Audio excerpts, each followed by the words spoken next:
shining above.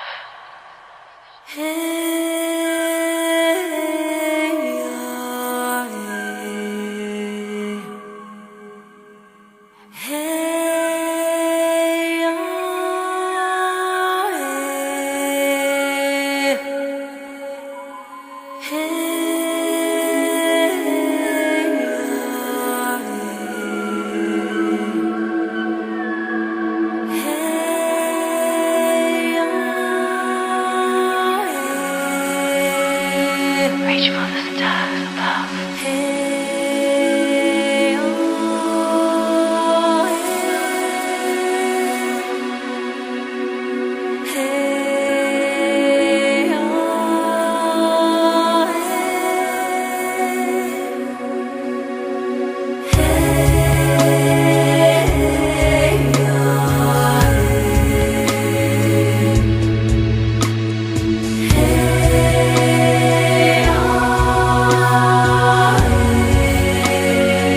The stars are shining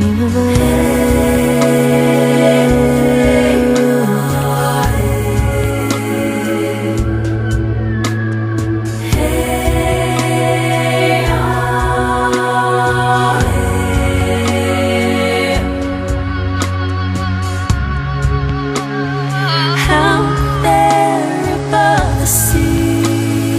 Reach for the stars above. Shines a star so bright,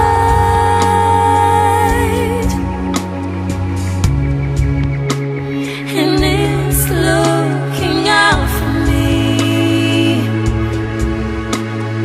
Reach for the stars above to guide me through the night.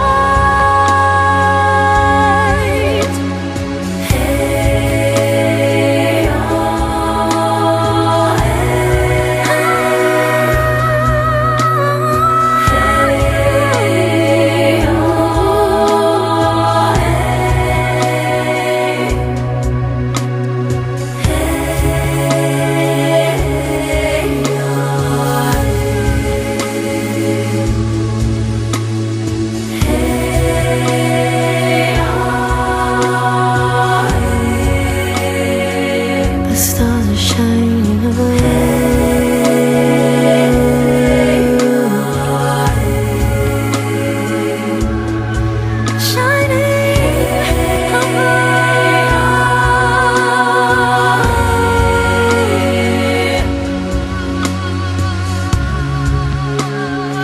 I see you out there. Reach for the stars above. Looking down on me.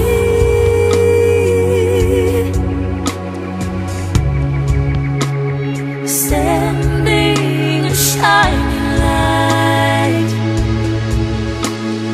Reach for the stars above. Reaching out to me.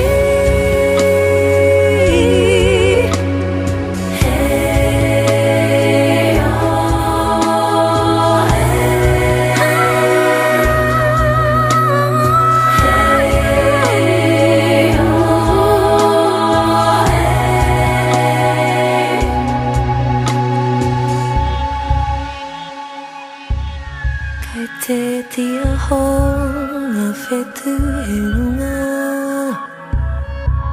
Kaitetia honga whetu he runga.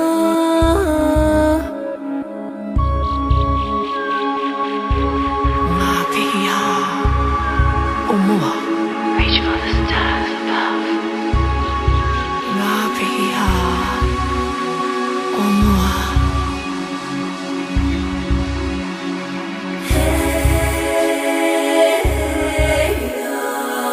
Stars are shining above.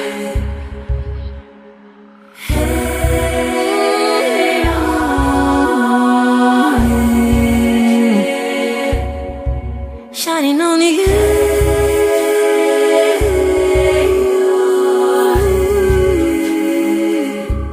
Shining on you.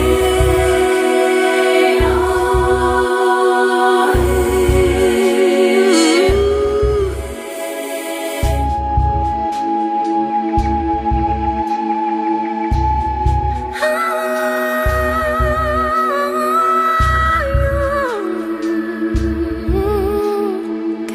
Kaititia honga whetu he ronga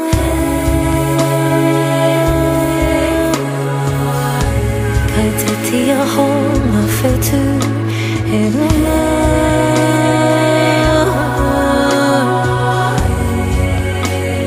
Stars are shining above Kaititia honga whetu he ronga Kaititia honga whetu he ronga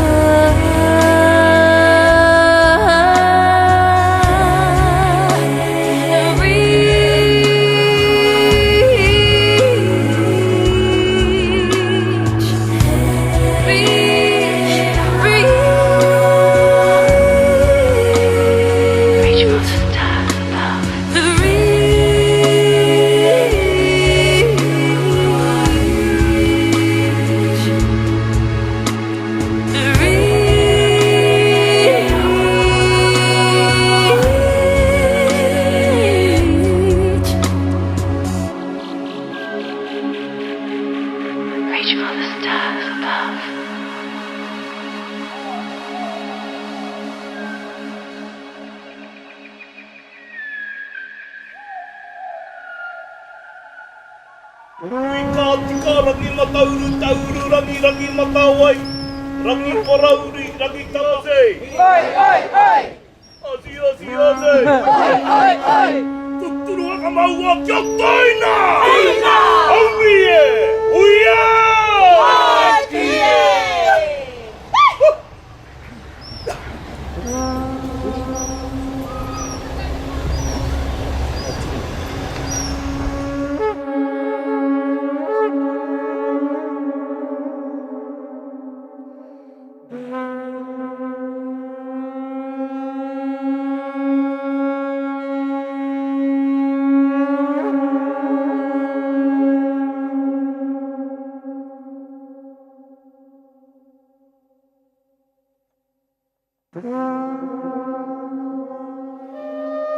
ora, whānau, whānui, from near and far. My name is Jackie Lee, and I am going to show you a little thread in my hand here.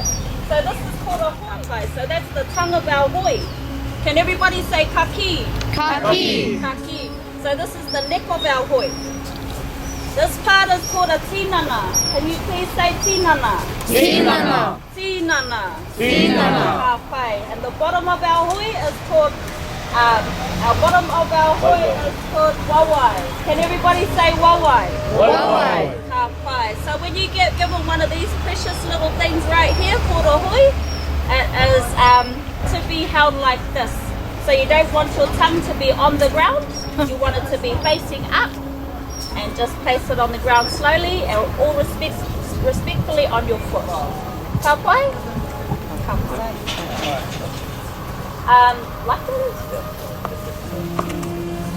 So our life jackets are just over here, one size fits all. And if you've got any stuff to put on our waka over here, this beautiful wahine, you can follow her down here and you can take everything that you don't need on the waka.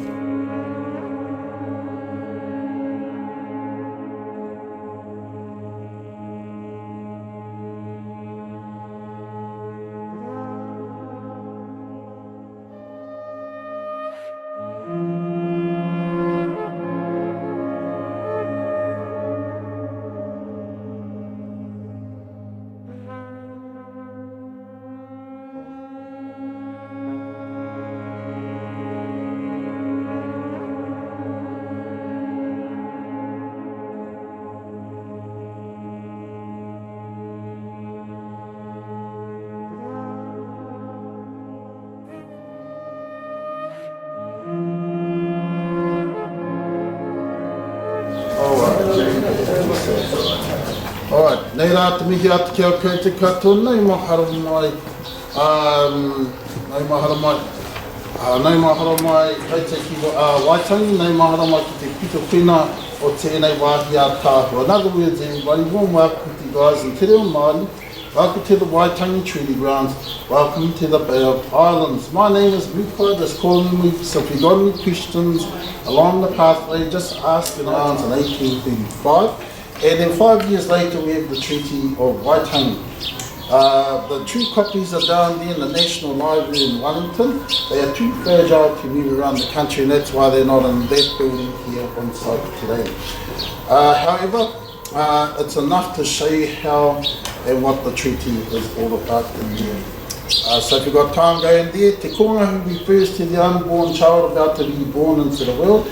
So for example, we call this place the birthplace of a nation, the whole Bay of Islands, the treaty grounds, in terms of where the declaration was signed in 1835, the Treaty of Waitangi in 1840, and you can see so on and so forth. And also our flag was chosen here on the grounds in 1834 as well. New Zealand's first trading flag by the chiefs here. There's lots of buildings right across the country here in New Zealand, building lots of churches and buildings like this, and bringing contemporary modern day stuff together and mixing it up with Māori traditional ideas, bringing them together and making this happen. John Scott was his name. Now if you see a wahine, a woman across the doorway, like you see, according to Māori law, wahine women have the power to render anything spiritual by law cleansed, especially negativity, all that sort of stuff. You leave it out in this area, and when you go into those stores, you enter into the realm of Rongo. Rongo is the Māori god of peace, and he resides on the inside. And so like yin and yang and all those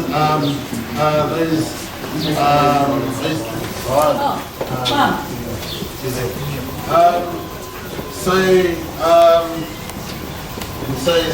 that's who that is on the doorway right there. Now how we get to the name of New Zealand? Turns out Abel Tasman, he was sailing across the top of what's now known as Australasia. Now turns out that he started taking his way up the east coast, or what's now known as New South Wales today. Because he's been straight out from the island, Tasmania, he comes straight across to the side and he sails into the west coast of the South Island. Now he sails up the west coast north, comes to the top of the South Island, and he ran into some problems there with the local Māori down there. However, he puts up his sails and he keeps sailing for the centennial celebration of Waitangi. Now, we just heard the story of how we get the name New Zealand. How do we get the name of Aotearoa?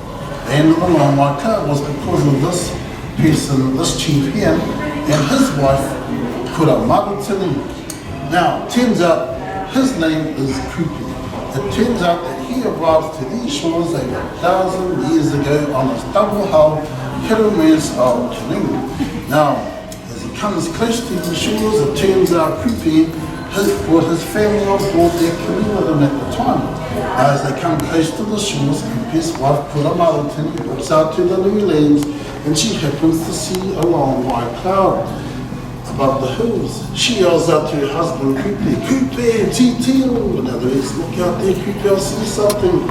And when Kupe looks out, Kura Marutini replies, Heao, Heao, Heao, Te Aroha. Heao meaning a cloud, their context. Te meaning white, as you can see, and Aroha meaning long. If you look above there you can see the cloud coming across here, the end of the long white cloud, Aotearoa.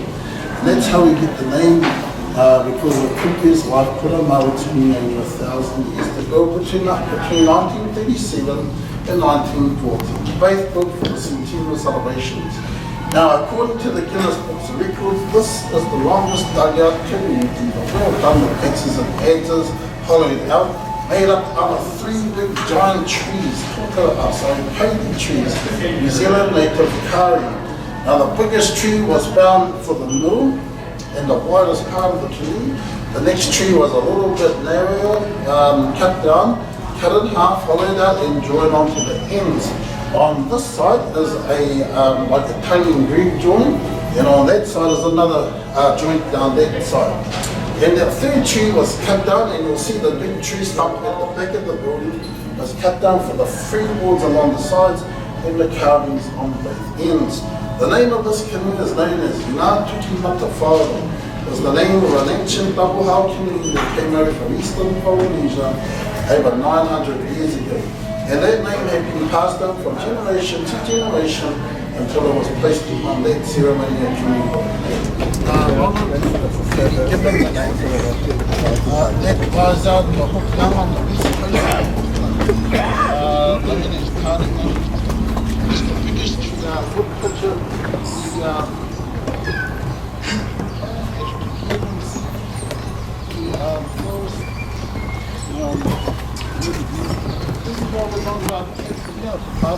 It takes you back to the back of the Waitangi Treaty House and the War Memorial. And if you walk straight ahead here to my right, that takes up to the Waitangi Treaty Grounds. Both ways take you to the same place.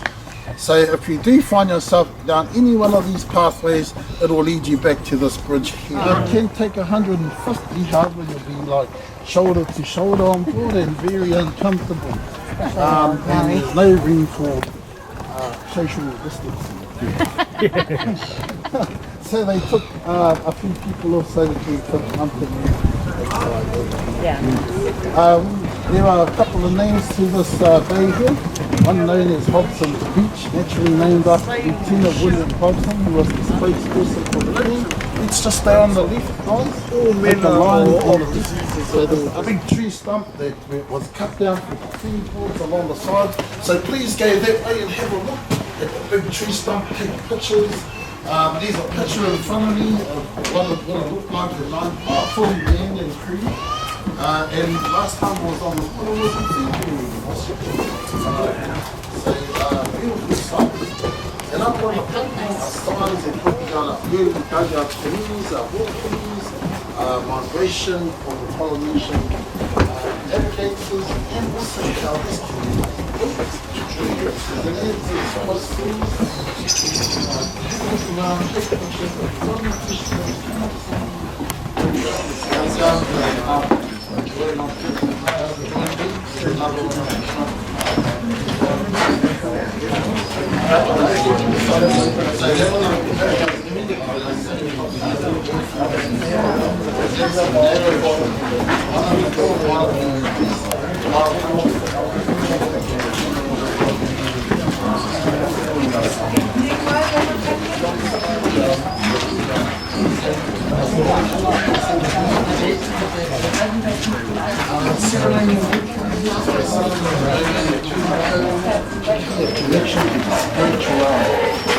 Here's the chanting of our warriors hailing this canoe out on the water.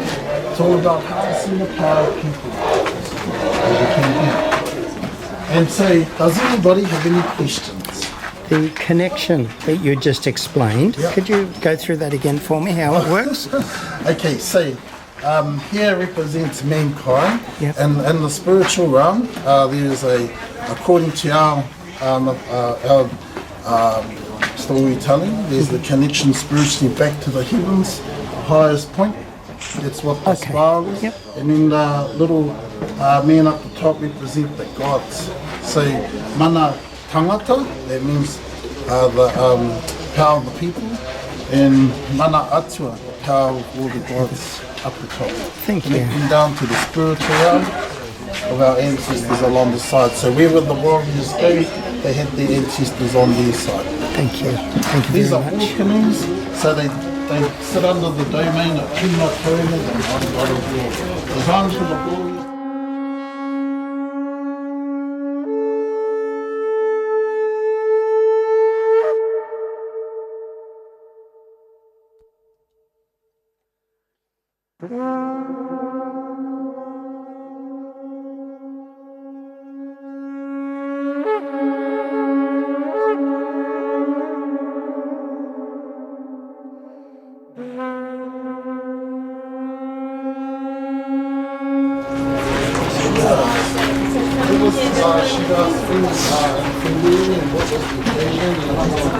Waitangi Day, our national day, signing the Treaty of Waitangi on the 6th of February every year. We always put this in the book to celebrate all the people to show love towards them. How do they get it to the water? That's a good question. See that railway track over there? That's how we get it to the water. So sitting on wheels on bogies. A beach? Yes, there is. He's asking, is there a beach in order to keep everybody in tune? Yes, there is. So here's an example. Just imagine everybody, you're all like this. I'll say, Nicky, Nicky, and you say, here, give it a try. Nicky, Nicky. Oh, not bad, everybody, not bad. Oh, we pumped us up. Not a. Let's try it again. Let's give it a bit of bass. All right, here we go. Nicky, Nicky. That's how you do it, everybody. Well, it actually means. So, any other questions? So we've had families come right from the beginning, right from the day the signing happened, the signing of the treaty. There's a little town called Asawa. Now, that's New Zealand's best town, New Zealand's best capital, New Zealand's best war, New Zealand's best pub, New Zealand's best everything, you name it.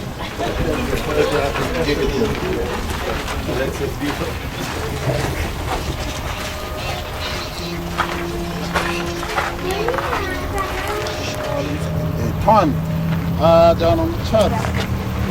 Now, over time, between 1769 to 1830, ships have been coming and going since then. Like I said, he lines up the two islands, he circumnavigates both islands, lining them up in longitude and latitude, and now everybody now knows where they come. It's not a guessing game anymore. And say, Māori people getting on those ships and going around the world. By the time we get to the 1820s and 30s, lots of relationships have been built. Traders come in, ask the chiefs if they could set up a trading post here for the ships to come in to stock up on water, food, supplies. They say yes. Now, as time gets on, the equivalent of $20 million of today's money starts rolling into that little village, and they now can afford to build groggery shops. A town starts to form, and you have hundreds of ships coming in. Missionaries arrived here in 1814. Now, a couple of chiefs get up the ships in Sydney in 1808. They meet Samuel Marsden. Those chiefs are impressed with the book called the Bible, so they invite Samuel Marsden to their shores to preach the gospel to Māori. Now, he arrives here in 1814. He was given some land to the chief, by the chiefs on the other side of the bay here, and that's where the first mission station was built. They've become known as Māori men come into play. And so they're now chopping down the trees and sawing up the wood, the lumber, to help build those ships. By the time we get to the early 1830s, over 3 ships are now being built here in Northland. And say they had mastered growing the seeds that have been coming up the ships within the last 60 years since Captain Cook. When James Busby arrived here in May 1833, the chiefs approached him and they asked him for his help. How can they get a flag so they can trade on their ships? James Busby says, yes, I know how. He sends out a request, 3 flags are sent from Sydney. They arrived here in 1834. By now, James Busby's house is built here. They started to build it in 1833. He arrives here in 1833. By 1834, he's now living in his house. Now, he gathers the chiefs here in 1834 so they can have a full-on referendum to select one of those 3 flags. 2 flags are disregarded, 1 flag was chosen, went on to become known as the United Tribes flag of New Zealand, and that's it flying up there on the left side of their flag station, side by side the Union flag, or the Union Jack. Now that flag goes on to become known as the United Tribes flag of New Zealand. The chiefs now can go into any English dock in the world and trade. As long as it's an English dock with that flag right there, they're allowed to go in. Trading from here to Sydney, right to the Pacific Oceans, and up as far as India and Europe as well. So New Zealand's first trading flag. Still legal today, never been decommissioned by any king or queen, and that's why it's still flying side by side the Union Jack up there. The one on the top was commissioned by the New Zealand government in 1902. I believe it had been around for 10 years before they decided to use it, as we are now becoming and forming this what we now know us as New Zealand.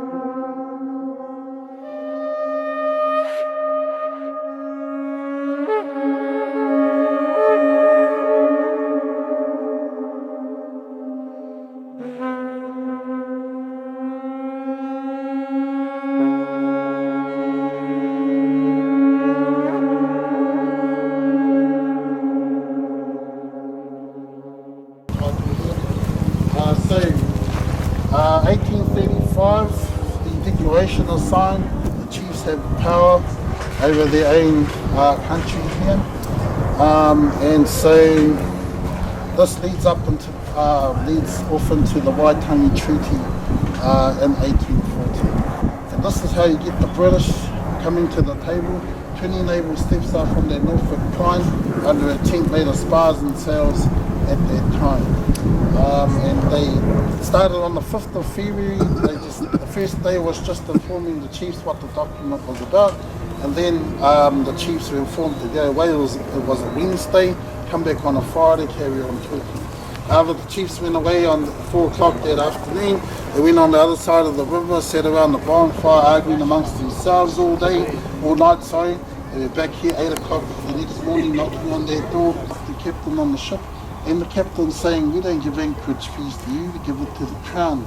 Now they're starting to scratch their head. What do you mean, give it to the Crown? So there was a chief by the name of John, Honihiki was his name. He was brought up at the Q class up in Kirikiri, taught how to read, write, speak English during the 1820s and 30s. By the time of the signing, he was now a young warrior chief. He was out there in charge of anchorage fees as well. Now he starts writing letters to the Crown, hey, why don't we share the anchorage fees? If you have a good listen to the word he uses in there, it's the word share. Why? Because it was based on partnership. Look after one another. You look after us, we look after you. Let's share, look after one another. It will be good because out of the 4 wars, Great Britain lost 3 of them. And the last one I always say was the Not too bad up against the advance. Got all the top technology, the cannons, you name it, they got everything. Red coats, blue coats, they're now on the shores. And out of the 4 wars, the 3rd battle is when many of the British fell. How did they fall? Well, the warriors, the chiefs, observing the first 2 battles, open warfare, they realised, we've got to come up with a better idea than this. Open warfare is not going to work. So when it came to the Battle of Ohio, it came up with a solution. When Colonel Gaspard marched 1,800 soldiers in, this is what he saw when he got there. There was a palisade on the outside of the village, another one on the inside, and he bombarded the village for a whole week. Will be right by your side to guide you all to the nearest assembly point. Our ceremony is a very formal ceremony, so once our warriors steps outside, there is to be no talking and definitely no laughing. However, once we're all inside, we all go take a seat and we clear all the formalities out of the way. That's when we'll start having some fun. Do you all understand? Yes. Do we have any questions? Now welcome to the ceremony begins.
Asked who wanted to be the chief, and Dad put his hand up straight away, and so he got to, and they made him do a little talk like he was the chief.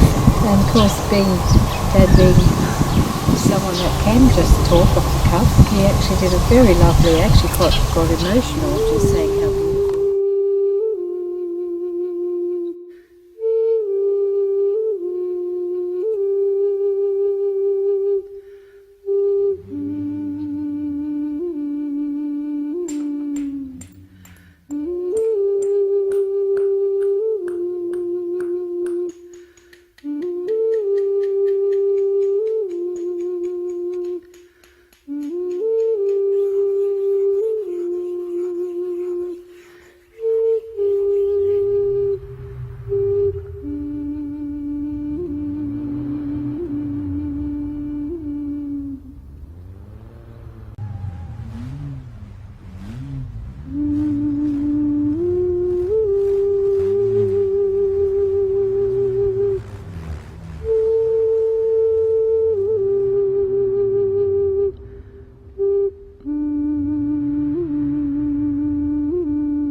He was like, I would respectfully submit to His Excellency whether a couple of rooms is a sufficient residence for the representative of the British government, even in such a place as New Zealand. Will it enable me to show the hospitality that will be part of the duties of my station and to command the respect of the natives? The skirting or lean-to was probably added to the house shortly before 1840.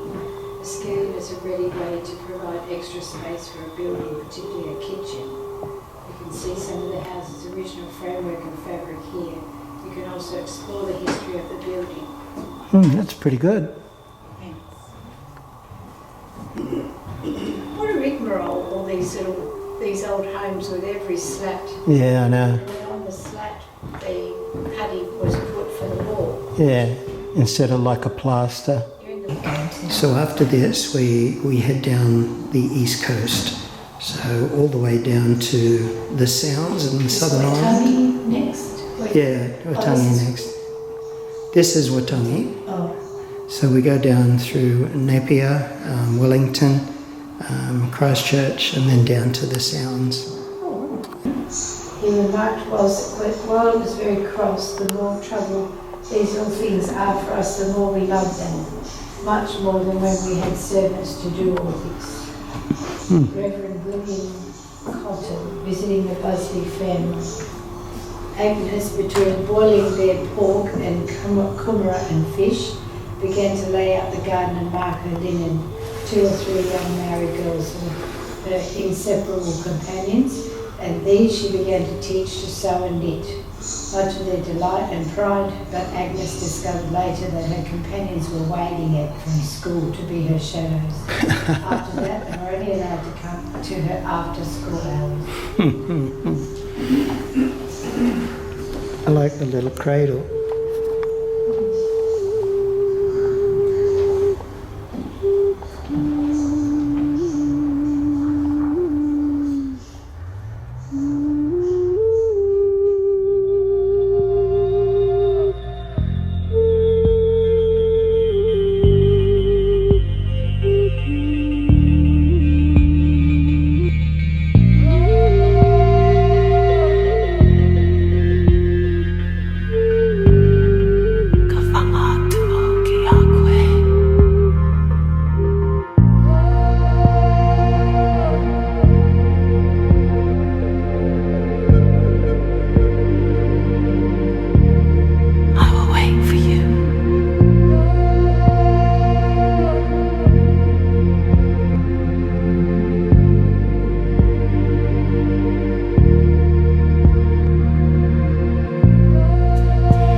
for you.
Sorry.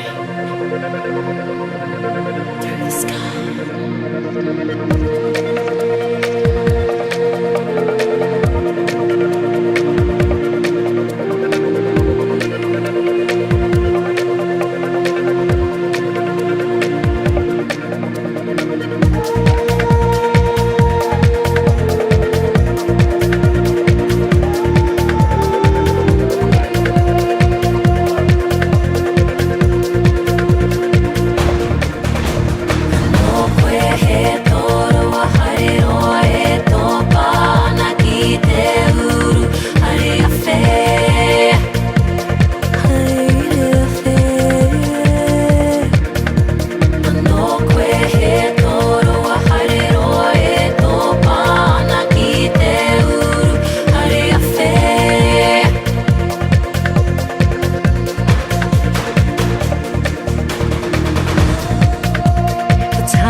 Oh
gently kiss the shore.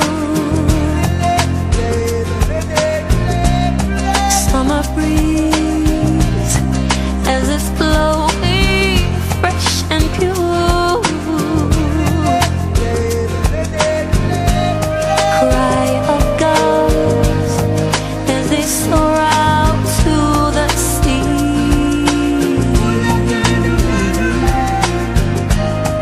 Mother Earth, she is calling out to me.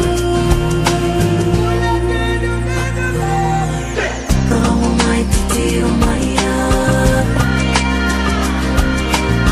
oh my dear Maya.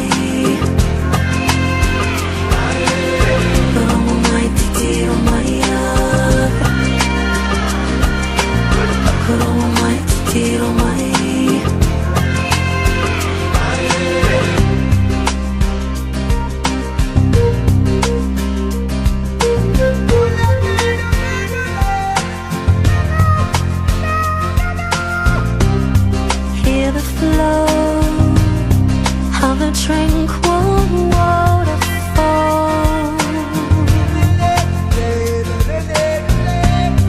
Melody of the friendly to his call.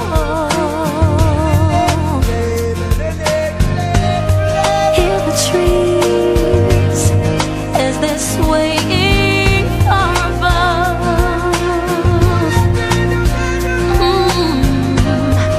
Nature's song, it's the sound of love.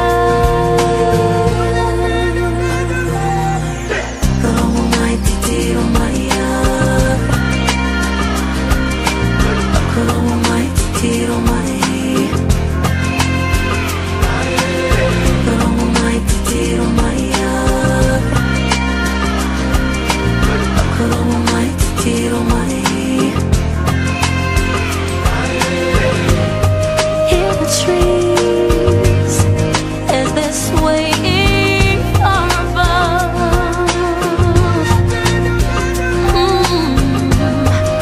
Nature's song, it's the sound of love. Oh my dear Maya, oh my dear Maya, oh my dear Maya, oh my dear Maya.